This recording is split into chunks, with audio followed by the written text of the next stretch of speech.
matitinding bangayan ang asahan sa face-to-face dahil susugod na rin sila sa inyong mga barangay. Para sa detalye, narito si MJ Marfort.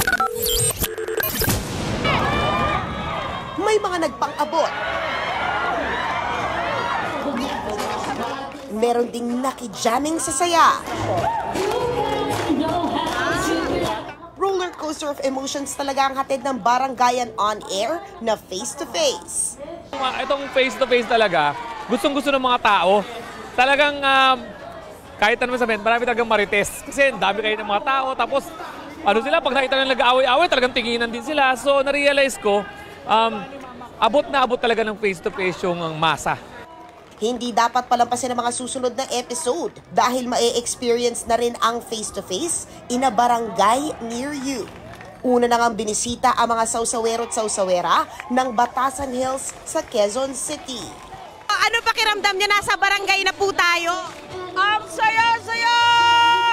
Parang Christmas na! Salat palaging ganito. O buhay na buhay. It's so nice to be back in the barangay after 11 years. At para mas makapag-enjoy ang mga kapatid natin, may pakape, pakain at libreng paparlor pa. Ayan na! O diba? Parang piyesta at hindi lang barangayan ang nangyayari sa mas pinalakas na face-to-face dahil ngayon napupunta sila sa mga bawat barangay. May tulong din silang inaabot sa mga kapatid natin, hindi lang basta pag-aayos ng kanilang mga problema.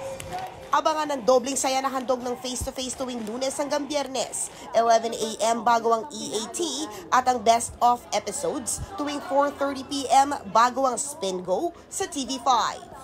Hindi lang ito basta nagpapakita kami ng mga nag-aaway dito or puro problema.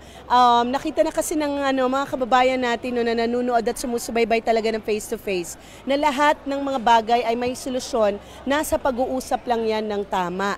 At saka syempre, with my trio tagapayo at kay Kuya Alex, malaking bagay na itataguyod namin ng maayos yung show.